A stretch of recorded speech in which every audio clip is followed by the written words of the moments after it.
ஈரானிய கடற்படை முழுவதையும் தங்களுடைய கட்டுப்பாட்டில் கொண்டு வந்துவிட்டதாக அமெரிக்க அதிபர் ட்ரம்ப் அறிவித்திருக்கிறார். ஆனால் கள யதார்த்தம் அதற்கு நேர்மாறாக உள்ளது. ஹார்முஸ் நீரிணையில் சிக்கல் நீடிப்பதால் அமெரிக்க கப்பல்கள் தற்போது மாற்று வழிப்பாதையை தேர்வு செய்துள்ளன.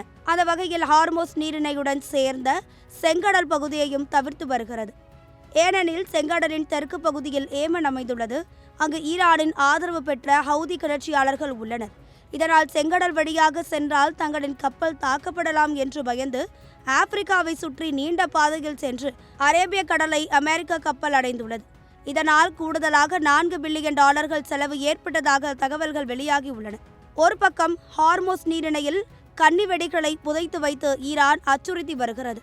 மறுபுறம் செங்கடல் வழியாக செல்லும் அமெரிக்க இஸ்ரேல் கப்பல்களை ஹவுதி கிளர்ச்சியாளர்கள் ஏவுகணைகள் மற்றும் ட்ரோன்கள் மூலம் தாக்கி அச்சுறுத்தி வருகின்றனர்.